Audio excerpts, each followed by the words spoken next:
Today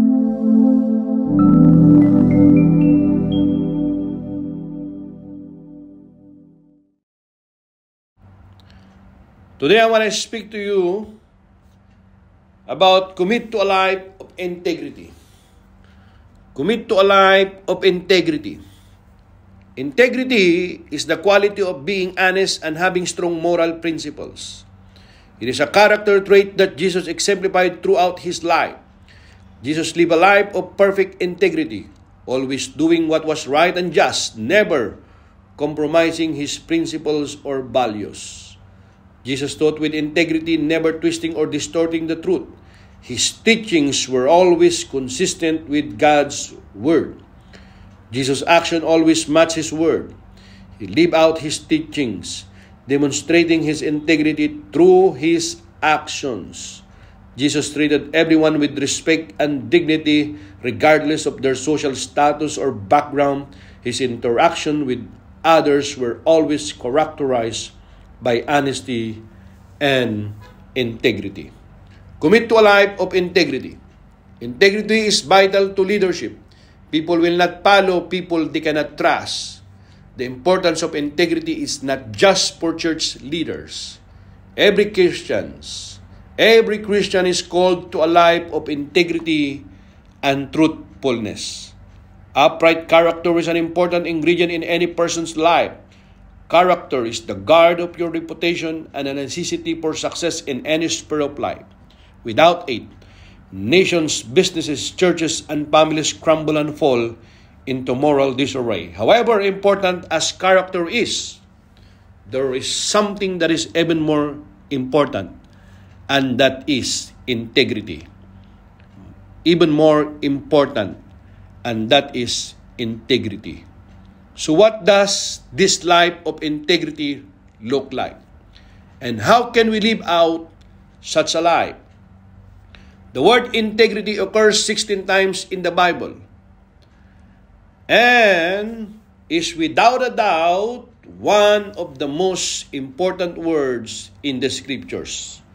Throughout the Bible, there are 3 men who God told us specifically were men of integrity. There are many of them, but I want to speak to you about only 3 of them. Of course, the first one is the Lord Jesus Christ, our role model.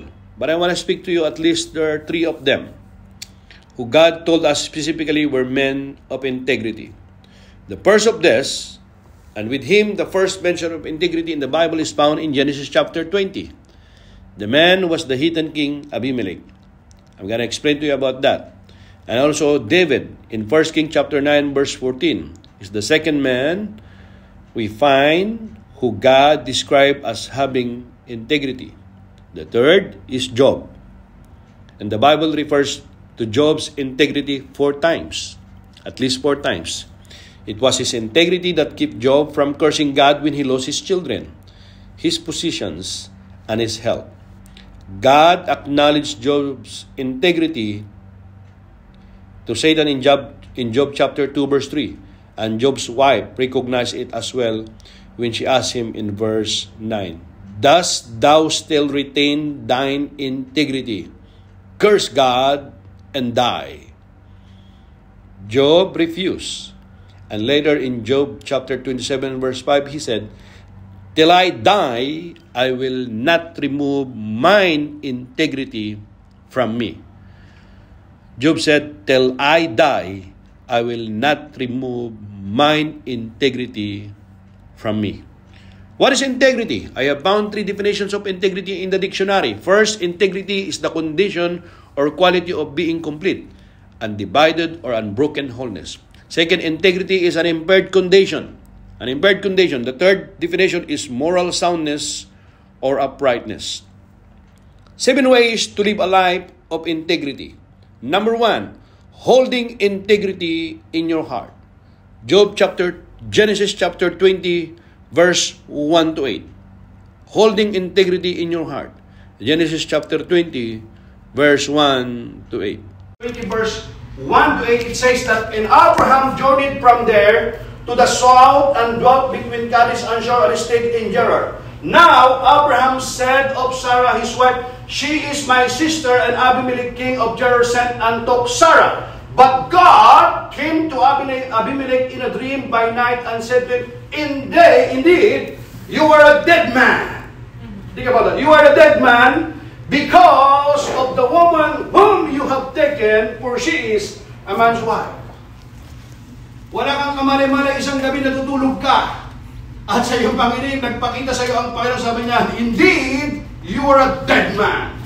Gulat siya. So, hindi niya alam, sabi niya. But Abimelech had not come there. So para bang nagtaka siya, anong nangyari? Bakit ako'y naging dead man ito? Sabi niya, and he said, Lord, will you slay a righteous nation also? Verse 5, did he not say to me, she is my sister? And she herself said, he is my brother?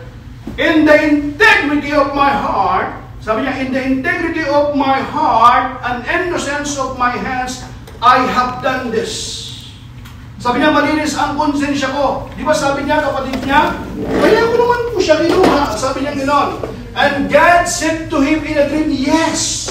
Tingnan mo ha, I know that you did this, notice here, in the integrity of your heart. If a person has an integrity of heart, mga kapatid, ang Diyos ang gagawa ng paraan upang ikaw ay hindi mapahamak. Amen. Pag mayroon kang malinis na budhi, malinis ang iyong hangarin, mga kapatid, ang Diyos ang gagawa ng paraan. Amen. Amen. And God said to him in a dream, yes, I know that you did this in the integrity of your heart, for I also withheld you from sinning against me. Therefore, I did not let you touch her.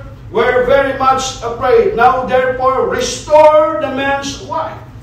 Ngayon, kung ayaw mong mamatay, sabi niya, restore. Ibalik mo, restore the man's wife, for he is a prophet. And he will pray for you, and you shall live. But if you do not restore her, hear the warning. Tinan yung warning? But if you do not restore her, know that you shall surely die, you and all who are yours. Tingnan niyo mga kapatid yung consequence? Yung consequence sometimes, mga kapatid, hindi lamang ikaw ang magdusa, maging yung mga mahal mo sa buhay na walang kamalay-malay, walang kamuang-muang dahil sa iyong desisyon na iyong ginawa, madadamay dahil sa isang desisyon. Kaya mag-ingat ka sa iyong desisyon. Sabi mo sa ito, mag-ingat ka sa iyong desisyon. Mag-ingat ka sa iyong desisyon. Mag-ingat ka. Mag-ingat tayo. Mag-ingat ka sa iyong desisyon. Are you with me? A few seconds sa larong basketball, napaka-crucial niya. Lalo na kapag kadikit ang laban. Bawat dribble mo, bawat pasaw mo, ingatan mong mabuti. Dahil dyan nakasalalay kung talo or panalo. At hindi mo pwedeng sabihin, hintay ka muna. Kapag tapos na ang time out sa ayaw at sa gusto mo, dribble mo na ang bola dahil gugulong na. At kapag sumablay ka, tapos na ang laban. Woo! Are you with me? Palagyan natin ang Panginoon. So Abimelech rose early in the morning, called all his servants. Notice here, all his servants, and told all these things in their hearing, and the men were very much afraid. Sabi niya siguro, nagpakita sa akin ng Panginoon. Tamo sabi sa akin, I'm a dead man. Alam mo kung bakit?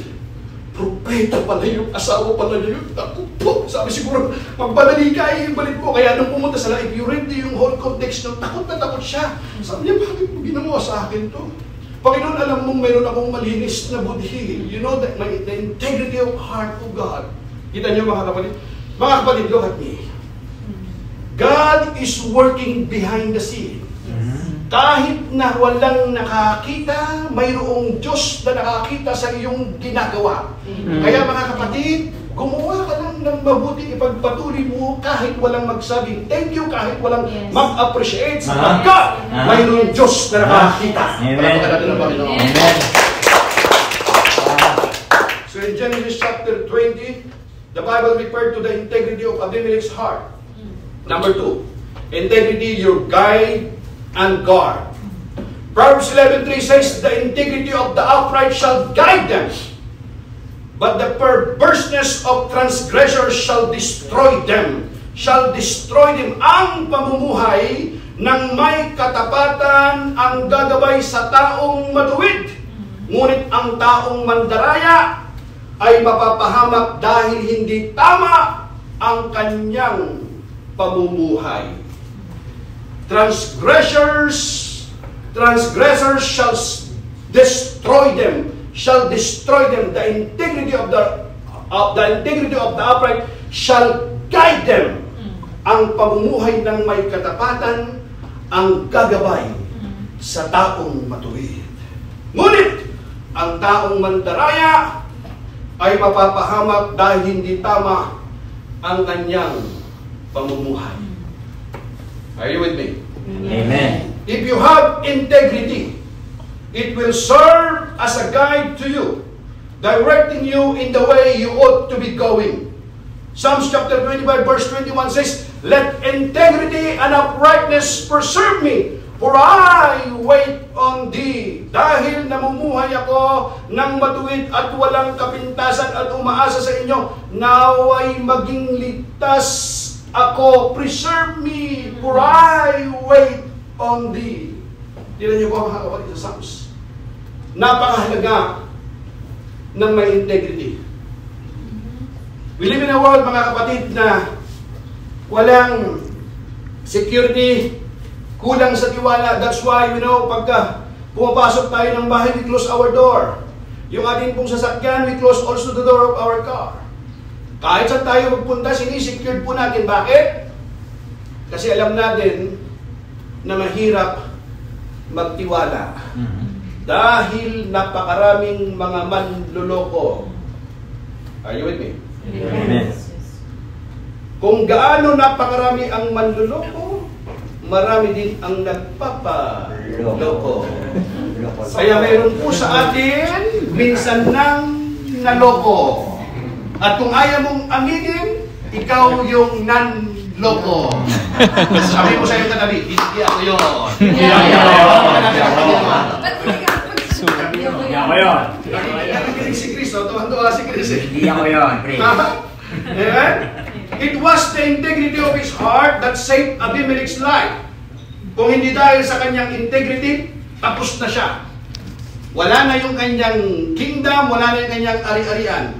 It matters not how much talent, money, intelligence, personality, charisma, or ability a person has. If he doesn't have integrity, his life may become worthless. Kahit siya'y mayaman, makapangyarihan, influensyado siya, kahit siya isang hari, kung hindi dahil sa kanyang integrity, tapos na siya. Hiram sa Diyos ang ating buhay. Yes. At kapag sinabi ng Diyos, tapos na ako sa iyo, then tapos na tayo. Wala na. Kalas, it's finished. But when God says, it's not over, then it's not over. Sabi mo, hindi pa tapos ang Diyos sa akin. Hindi pa tapos ang Diyos sa akin. Sabi mo sa akin, hindi pa tapos ang Diyos sa iyo. Hindi pa tapos ang Diyos sa iyo. Kaya, don't judge me! Don't judge me. Don't me, don't me. Number 3, integrity in the home. Oh, I like this. Ito yung lubos na nakakilala sa iyo eh. Yung kasama mo. Of all the places that integrity can manifest itself, nowhere is more important than in the home. Amen? Amen. Psalms 101 verse 2 says, I will behave myself. Sabi mo sa katabi, I will behave myself. Behave ka ba? Behave ka. Sabi ko na, hindi behave lang yan kapag natutulog. I will behave myself wisely in a perfect way. I will walk within my house with a perfect heart. The word perfect there is the same Hebrew word translated integrity. At the end of the book of Job, God gave Job double what he had originally plus 10 more children. Imagine the testimony those children heard. Imagine him telling them about everything he went through and was still able to hold on to his integrity. You know what, mga kapatid? If you read the testimony of Job, mga kapatid, in the Bible, you will cry. Literally cry. Yes. And you know what, mga kapatid? Naubos na ang lahat sa kanya. Alam mo kung sino nang inaasahan niyang natira? Yung kanyang asawa. But listen to me. But there will come a time, someday, somehow, sa iyong buhay, na kahit meron kang kasama, para kang nag-iisa. At yung inaasahan mong minsan, na umunawa at umintindi sa iyo, hindi ka pa maunawaan. Kaya kapag sarado na ang iyong kwarto, patay ng ilaw, marami kang friends sa Facebook, pero para nag-iisa ka lang. You've been there, right? Sabi mo sa iyong katabi, hindi mo alam pinagdaanan. Are you with me? One more time, sabi mo, hindi mo alam pinagdaanan ko. Palagpakan natin ang Panginoon. Think about it, yung kanyang pong testimony na wala po ang lahat. Pero ang sabi ng kanyang asawa, di ba? Curse die! Curse God and die! Are you going to maintain your integrity? Mananatili ka ba sa iyong katapatan? Sumpain mo na yung Diyos mo at mamatay ka na. Pero ang sabi niya, hanggang kamatayan, hanggang sa huli ng aking hininga, hindi ko tatanggalin ang aking integridad. Mga kapatid, pakinggan niyo po ako. Kapag integridad na ang pinag-uusapan, minsan, yung tao, kahit may taya ang kanyang buhay, huwag lang mawala ang kanyang integridad. Dahil kapag integridad na ang mawala sa iyo, wala nang halaga ang kayamanan. Wala nang halaga. Mga kapatid, mamaya natin pag-uusapan na iba yung reputasyon sa integridad. Paliwanag ko sa inyo ngayon. Tingnan niyo mabuti yung kanya pong testimony. Yung taong ito, na dapat hindi na siya nagpatuloy sa kanyang pananampalataya dahil nung kanyang pinagdaanan. But you know what, Job? What is good thing for Job? He did not seek the giver because of his gifts. But when gifts all removed, he still sought the giver. Nung mawala ang lahat. This is the man who worshiped God in good times and even on bad times. And God is still looking for a man and woman of God who worship Him in good times and even in bad times. Give the Lord a clap of praise. When children see their parents act with integrity, when they see them do right regardless of the cost, the lessons that they learn are priceless. Proverbs 20 verse 7 says, the just man walk in his integrity. His children are blessed after him. Kung ang isang amay namumuhay sa katuwiran, mapalad ang mga anak na siya ang tinutularan. Kung wala kang maipamana na ari-arian sa mundong ito, pero isang bagay ang may pamana mo na hindi mawawala, magpakailaman, wala ka na sa mundong ito. Ang maalala na lang sa iyo yung lapida mo, pagbisita nila sa sementeryo. Pero kapag meron kang integridad, mga kapatid, wala ka na rito. Maririnig mo pa rin ang kanilang pangalan. Sabi niya, alam mo ba yung aking tatay noon? Alam mo ba yung aking lolo noon? Bakit? Kasi meron kang paninindigan, meron kang integridad. At yan ay hindi sayang na ipamana sa ating mga anak. At yung legacy na yan, mga kapatid, hindi mababayaran. Priceless yan. Ang bahay at lupa sa isang idlap, pwedeng mawala. Pero hindi kayang kunin ang integridad mo na ilan mo yung pamana. Palakpakan natin ang Panginoon. Woo! Number 4. Integrity defined by the Lord. Solomon wrote in Proverbs chapter 27, verse 7, the righteous man walks in his integrity. Nobody can present true and perfect integrity if you do not know Christ, nor walk in the way of Christ. Yes, there are good people who have great integrity, but if they are not living by the principles set by Christ, then they are not aiming towards that perfect integrity. There are also many so-called believers who are not aiming towards perfect integrity because they do not live by His principles. True Christians' integrity should always aim at holding to Christ's principles. Always aims at holding to Christ's principles. Number 5. Character is simply integrity. Wow, I like this. Integrity means you say what you said, you do what you said, and then you act what you say. That means you are the same person inside and outside. The question is, are you the same from inside as you show from outside? Because God is more concerned about your character more than what you look outside. It's not about what you dress, you wear, what shoes you wear, what car you drive. It's your character.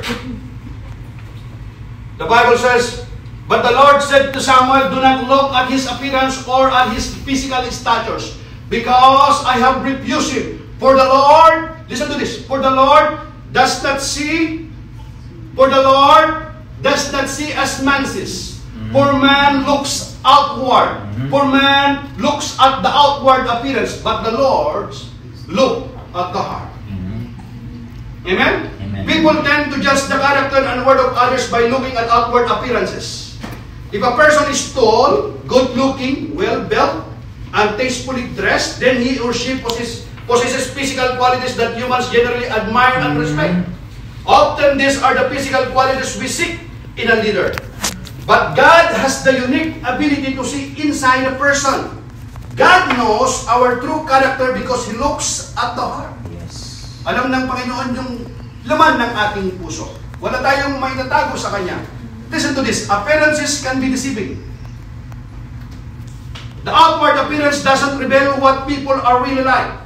Physical look don't show us a person's value or character or integrity of faith or faithfulness to God. Outward qualities are by definition superficial. Moral and spiritual consideration are far more important to God. Listen to this, my brothers and sisters. God looks at the heart. The heart in Scripture is a person's inner, moral, and spiritual life. The Bible says in Proverbs chapter 4, verse 23, explains that everything we do flows from our hearts. Ano man ang atin pong gawin ay dumadaloy sa atin pong mga puso. The heart is the core, the inner essence of who we are. A good man brings good things out of the good stored up in his heart. An evil man brings evil things out of the evil stored up in his heart. For the mouth speaks what the heart is full of. Number 6. A person with character does not live on what's popular, they live on what is principle. That is why, listen to this, it's very difficult for politicians to have integrity. Yes. Because politics now is based on popularity, which means you literally sacrifice your principles to protect your popularity, which cancels your character, which means you cannot be trusted. Mangangako ka rito sa isang grupo, pagdating mo dito sa isang grupo, iba ang iyong pangako. And even right now, there are some preachers acting like a politicians. They would sell their principles. And listen to this. Ibig sabihin, compromise sila. Para silang mga hunyamo, nag-iibang kulay, mawin lang yung kanilang boto. Kaya kahit yung even the moon and the star, they will promise you para mawin ka lamang nila. Pero pagka nakuha na nila, wala na. Tapos na. Are you with me? Amen.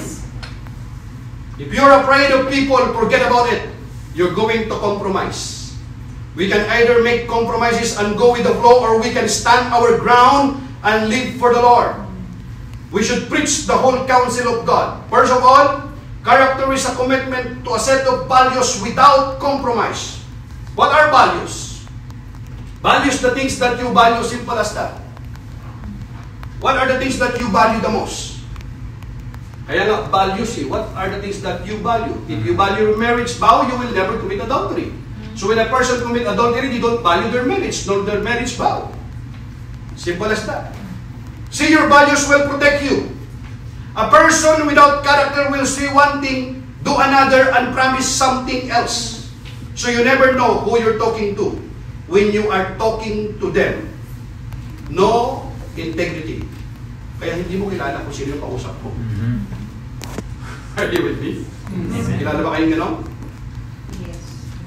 Strive to be the same person in front of the crowd as you are behind the scenes. And listen to this. The only way to test integrity is by temptation. I want you to understand, my brothers and sisters, that temptation is not a sin. Jesus was tempted many times, yet not sin. Amen? Amen. Temptation is a sin when you yell into temptation. Yes. Amen? Amen. Kapag nahulog ka, saka pa lamang kasalanan. Pero ang tukso ay hindi kasalanan. When you yell into temptation, ang mahulog sa tukso ay kasalanan. Kaya hindi, tukso, layuan mo ako. No, hindi ka na layuan. Lalapitan ka. At listen to this. At alam ni Satanas kung ano yung kahinaan mo. Alam ka naman tutuksoin ka niya doon sa bagay na hindi ka naman, alam naman niya na hindi yun ang weakness mo. Amen? Amen. Sabi niya, hindi. Hindi naman ako talaga ng babae, hindi na pag-away. Wala kang mga babae, kaya hindi ka na mga babae. Hindi ako talaga nagnanakaw. Wala kang mananakaw kaya hindi ka magnanakaw. Pero kung mayroon kang mananakaw, hindi mo nanakawin, ay hindi ka nga magnanakaw. Kaya lang kung masabi na hindi siya magnanakaw dahil wala talaga siyang mananakaw eh. But the only way to test integrity is by temptation. Subukan natin. Tayo mo yung katabi mo. Subukan nga natin. Subukan niya. Review. Number 3 things. Write it down. Mga kapatid, this message is very important. At kung isa sa puso natin ito, uunawain natin mabuti mga kapatid, malaki ang magiging impact ito sa ating buhay at hindi lamang sa buhay natin, maging sa ating mga kaibigan, lalo na sa ating mga masabuhay. Amen? 3 things will test your integrity. Number 1, power. When you give a person power, the true character shows up. Meron siyang influence. Doon mo talaga siya makikilala. Number 2, money. When you give a human a lot of money, the real self shows up. Pag marami na siyang pera. Are you with me? Yes. And here's number 3, access to sex. If you give a human access to sex, their character shows up all their lack of it. Yung tatlong yan. Pag-usapan natin lahat kung bakit nagtalo, hindi nagkasundo, bakit nagkahiwalay, bakit nag-away, sa tatlong yan, huwag na tayong paikot-ikot. Yan ang problema. So if you want to know what a woman and man really is, give power, money, and access to sex. And that is why every human on this earth that have ever failed was because of either power, money, or access to sex. Kaya siya nagkaganyan. Dahil nagkaroon siya ng power at pera. Hindi lamang yan, meron siyang access. Marami siyang kayang gawin sa kanya. But there will come a time, someday, kahit meron ka lahat ng bagay na yan, kung i-humble ka ng Panginoon, then, sa oras na ito, doon mo marirealize na kahit mayroon ka lahat ng bagay na ito, hindi pala ito ang magbibigay ng fulfillment sa aking buhay. Because there is a vacuum of the human heart. You can have all the money in the world. The Bible says, what does it profit to a man when he gains the whole world and loses his own soul? Amen? Amen. Sometimes, mga kapatid, look at me and listen to this. God may permit painful experience to correct you. Alam mo kung bakit? Kasi kapag hindi dumating sa buhay mo yun, hindi ka magka-humble at hindi ka palalapit sa Kanya. Pero dahil mahal ka niya, inalaw niya na dumating sa buhay mo ito para ikaw ay lumapit sa Kanya, manumbalik sa Kanya. Dahil matagal ka na niya hinihintay. Amen. Preach it. Hallelujah. Woo! Hallelujah! Amen? Amen. That's why tinatawag ng Panginoon, di ba? Jesus is waiting. And the question is, are you coming home? At hanggang ngayon, ang Panginoon ay naghihintay at tumatawag. Kailan mo ba siya pagbubuksan? Kailan ka ba uuwi? Sabi ng iba, umuwi na ako eh. Pero di ba parang may mga tao minsan, umuwi naman ng bahay, nasa bahay naman, pero parang hindi mo maramdaman yung kanyang presensya. Pero namang tao na, namimiss niya, wala siya doon, namimiss niya. Pero mayroon ka nga kasama, nandyan siya. Pero parang hindi mo maramdaman. Are you with me? Amen. Naramdaman mo na yung gano'n? Hindi ako yun. Bakit ito hindi yung brothers and sister? Hindi yung panghuli. Panghuli. Kapis lang tayo. Number 7, maintaining integrity doesn't mean you're perfect. Oh? Amen? Amen. God does not expect a life that is without sin. God knows our failure. God knows na magkakamali tayo. Meron tayo, we are a fallen nature. Kahit anong gawin mo sa buhay na ito, hindi ka magiging perfecto. Pero ano ang tinitingnan ng Panginoon sa iyo? Ano ang inaasahan niya sa iyo? It's not our righteousness, mga kapatid, but Christ. A man of integrity, listen to this, a man of integrity is not someone who's perfect. It's someone who's humble and honest about his mistakes and willing to learn from them. Amen. Yan ang hinahanap ng Panginoon. A man of integrity is not someone who's perfect. It's someone who's humble and honest about his mistake and willing to learn from them. Ibig sabihin, matuto ka naman. Pinatawad ka na nga. Inunawa ka na nga. Tapos paulit-ulit ka, abuso ka naman. Alam mo ba, minsan yung tao, nagsasawa din yan. Are you with me? Amen. Napapagod din yan. Amen. Kaya wag mong abusuin. Look at me. Sometimes, opportunity it not once. If you do not grab that opportunity, nakalampas na, dumaan na, wala na kahit gugustuhin mo. Kasi kahit lumuhod ka, humingi ka ng tawad paulit-ulit, kapag ubos na, wala na, tapos na. Napapagod din yan. Kaya sometimes, huwag mong sasayangin yung pagkakataon na binibigay sa iyo. Ayun. Amen. Amen? Amen. But praise God, dahil minsan, may mga taong nagtitiis, umuunawa, na marami na silang naririnig sa paligid nila, na it doesn't make sense. Pero minsan, you know what? Maraming nagsabi to sa akin, asawa, it doesn't make sense. Iwan mo na yan, sisti. Wala kang mapapala dyan. Hindi na mo umuwi siya. Lasing, madaling araw, galing sa sugalan. Buntis ka, nagbibilyar pa. Anong mapapala mo dyan? Wala kang mapapala dyan. Because, yan yung dati kong buhay. I missed the mark. I did not find my purpose. But I thank God every day because still there's a woman who gave another chance sa kanilang husband. Hallelujah.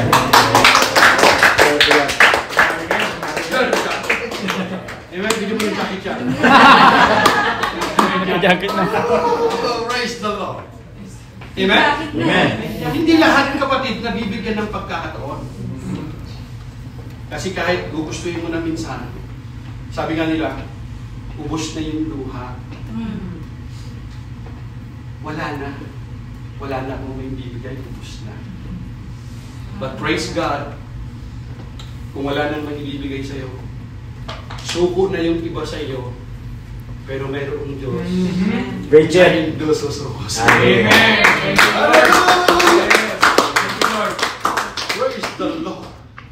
Amen? Amen. Buti na lang, nung araw walang magtiwala sa akin. Hindi na magbabago yan, siski. Ganyan na lang yan. Basketball lang, alam lang yan. Sugal lang yan. Palamura, alak, babae, sugal, droga, nandyan na lahat eh. Anong mapapala mo? You know what? I'm not proud of it. Sana maaga kong nakilala sa Kristo. But you know what? There are two things in our life we cannot trust on. What happened in the past, what will happen in the future. But you know what? Praise God. God does not consult our past to determine our future. Amen. Hallelujah! Hallelujah. Amen. Praise the Lord. Buti na lang ang Panginoon, kung sabi ng iba, tapos na, wala na, hanggang dito na lang. Pero sa Panginoon, habang humihinga ka pa, may pag-asa. Amen. Think about it. If I were perfect, I wouldn't need Jesus. Yes. The whole reason Jesus came to earth and died for me is because I am not able to achieve perfection. Let's be people who are honest enough to admit our mistakes and imperfection and our need for Jesus each and every minute of the day. The Bible says, Noah, Job, Abraham, Moses, David, and Paul all had integrity. Yet none of them were perfect. God called David a man after his own heart, yet David committed adultery and arranged the murder of the woman's husband and faced the consequence for his sin. We can learn from these biblical heroes that you don't need to be perfect to be a person of integrity. You just need a heart that is wholly committed to God. God is more interested in seeing your heart committed to Him than He is in the sins you were committed. Amen? Amen. You'll never be perfect in this life. You'll never be sinless. But you can sin less. Wow. You can commit to living with integrity and to maintaining a heart that is pure and devoted to God. My question to you, my brothers and sisters, will you make that commitment tonight? Amen. Amen. My brothers and sisters, would you stand up, my brothers and sisters? Commit to a life of integrity. I don't know kung ano po ang inyong pong nakaraan. Ano po ang inyong buhay. I really don't know kung ano pong pinagdaraanan nyo ngayon. But alam nyo mga kapatid, whoever you are, whatever your past, come to Jesus today.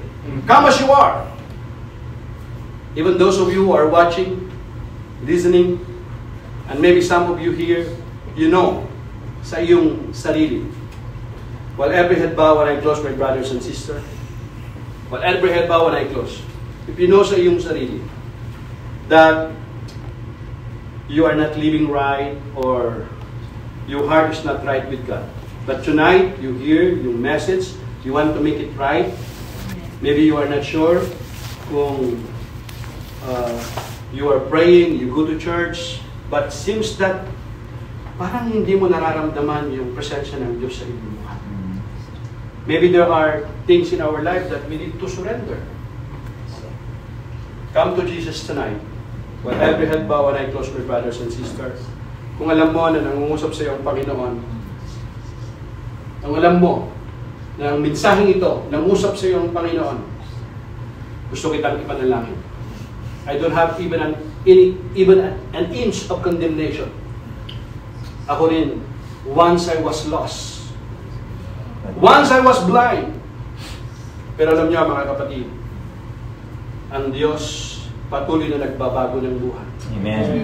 And if you decide tonight to make Jesus the Lord of your life, surrender your life mga kapatid, katulad ng ginawa niya sa akin, ginawa niya sa buhay ng mga taong narito, ni Coach, Walter, nila Regan, ni Edmond at ng aking mga kapatid, please, at mga lahat ng mga nandito.